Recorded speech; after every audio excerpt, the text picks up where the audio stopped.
Hello, this is Roland. Today I want to talk about um, the benefits of meditation, special meditation. See, most people want to avoid God, want to avoid truth, and pretty much that's what everybody does for a long time, is avoid the truth. Because we're egotistical, we're prideful, we want to be right and never wrong. We want to be liked and be admired and be worshipped. See, we're playing God. To a greater or lesser extent, most people are basically playing God. So naturally, if you're playing God, in other words, just to keep it very simple, you want people to see you in a good light and basically worship you, admire you, respect you. See?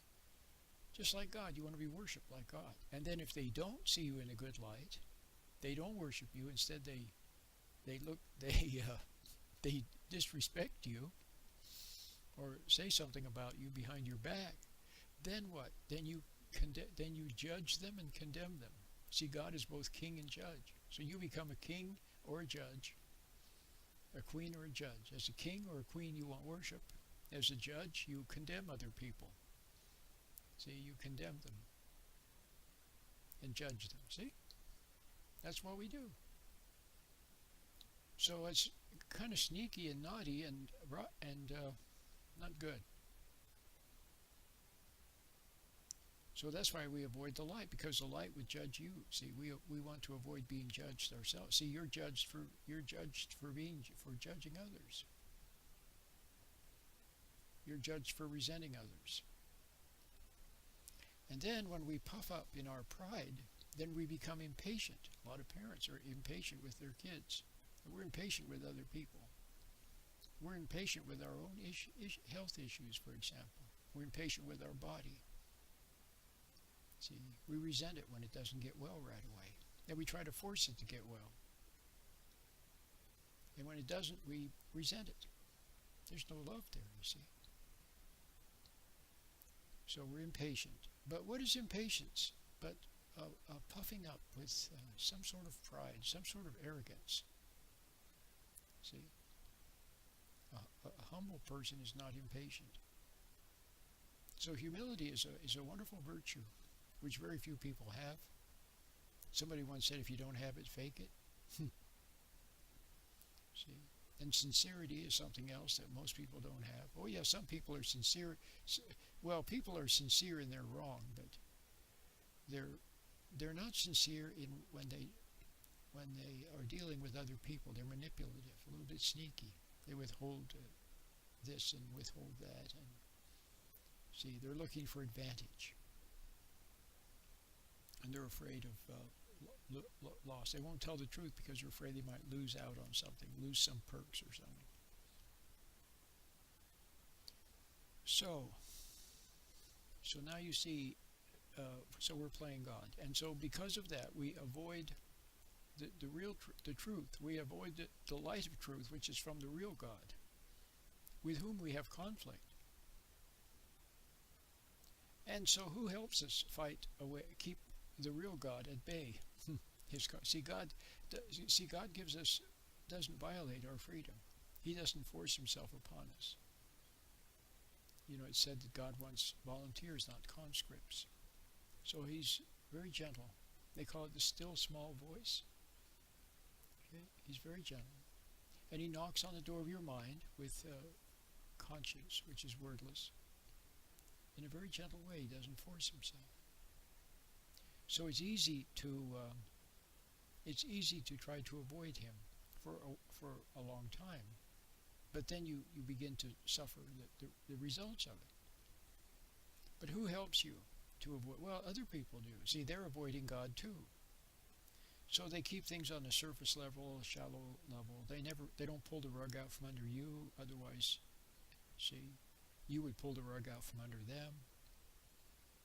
And so they help everyone to live in a make-believe world where everybody makes believe that they're wonderful and nice and good, and everybody respects them. See? and I'm good and that other person is bad, that sort of thing. And of course, the guy with the horns. Yes, the guy with the horns. He helps you avoid God too. See? Because he knows when you avoid God, then you become his subject. See, Christ said no man can serve two masters. You either love the one, hate the other, or hate the one, love the other. So life is sometimes very decisive in some things, and that's one of them where it's decisive. Either you are a servant of God or you're a slave of hell. Okay? Because it claims you. It saves you from God. See, evil saves you from God, but claims you. See? So, but he helps you. He tells you what you want to hear. He eggs you on to all the naughty things that you want to do. He tells you that you're hard done by and people don't appreciate you and you're all that kind of stuff. He tells you what you want to hear. But then when you become his, when you dig yourself into a deeper and deeper hole, mess your life up with his prompting. See, he leads you to all the wrong things, the wrong people, the wrong substances, the wrong ideas. See, which are appealing when you're prideful. When you want to be prideful, it's appealing. See, and people fall for it. Like they fall for it, just like what, I can't think of the analogy, but people fall for the wrong ideas. It's just amazing because they have this pride. Okay. Well, but then once he's got you, then he torments you. See, once he's got you, then he torments you and tells you you're no good and all kinds of negative things. So he does exist. He talks to people in their mind, or he's a kind of a presence, see, who can take various forms and misleads you. He's like a false conscience, egging you on to be ambitious. See? Well, okay. So now you got the idea. So, in order to meditate properly, see, so he also, the guy with the horns, and his minions and dupes, useful idiots, as Karl Marx said, and people who are doing it for their own advantage. Well, they come up with various relaxations and things to soothe you and to make you feel good like God, make you feel good like God, okay? And to help maintain the make-believe in the imagination, make believe that everything's fine and you're wonderful, see, type of thing. But the real meditation, the real one, is one that brings you back to truth, brings you back to, helps you to refine your link to God, which is conscience, which is intuition, which feels like conscience when you don't follow it. Helps bring you back to the light, see, back to God's light, back to truth, back to reality. See? And then you see things the way they really are, and you see yourself for what you really are, and then it takes away pride. See, pride drops dead in reality. You see the nothing you are. Like the Wizard of Oz in the original Wizard of Oz movie, behind the curtain, saying that I'm the great Wizard of Oz with this booming voice and lights flashing and thunder and lightning and everything, and scared everybody. And then Dorothy's little dog Toto went and pulled the curtain back, and there he saw this little man at the microphone, and he was just this little guy, and the booming voice over the speakers, well, that was his voice. So he was just pretending. Now, that's what you've been pretending. See, putting people on and forcing people to respect you. See, things like that. So it's not very nice. Well, it brings you back to, and it brings back to realize the conflict that you had with God. But luckily, see, God doesn't hate you. See, a lot of times we hate God. See, but He doesn't hate you back. So you have to have a change of heart and a change of mind about these things. You have to see pride for what it is, for the sneaky, slimy thing that it is. See, you have to see the pride and ambition and dishonesty and using other people and being phony with people. You have to see all that for what it is. And when you see it for what it is, you have a change. Then you have a change of mind about it, change of heart about it, and you give it up. And all of a sudden, you're just a regular person again. You know, you've been out there with your titles on the wall and your fancy clothes and your car and your clever way of talking and impress, staying on the shallow surface of things and pretending to be talking about deep when you're just pretending. And see, it's all an act. Shakespeare says, life is but out, brief candle. He said, life is but a stage. Or no, is that what he said? I can never get it right. But you know what it is. So that's what you've been doing. You've been acting, pretending to be this smart, wonderful, great person, hiding your flaws.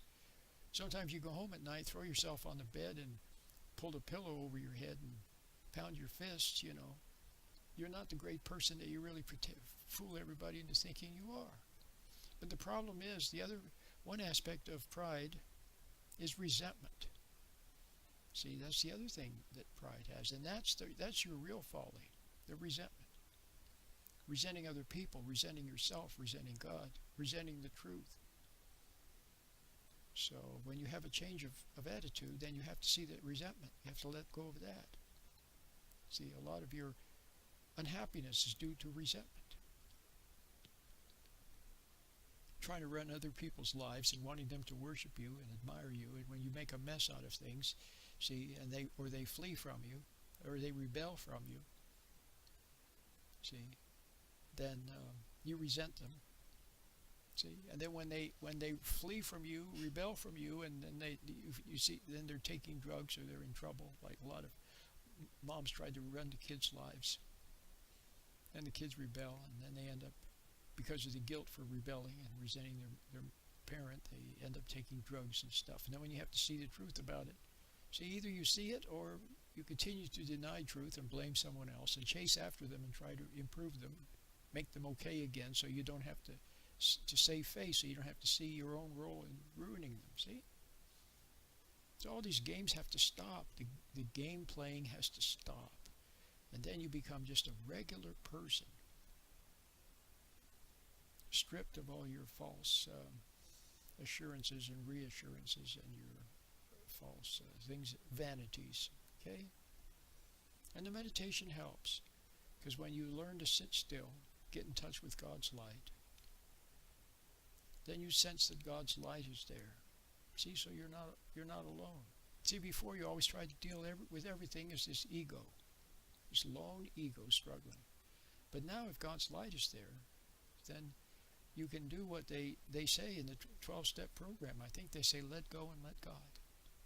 See, let go and let God.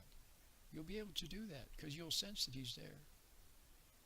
And then no longer prideful, now humbled, chastened. Okay? You can start to become a new person. First, just a regular little person, seemingly a nothing, which is what you've always been. But now you can become a something of God. See, a child of God, and become the real person you were meant to be. See, so the meditation helps. It really does. The meditation that I have. My name is Roland.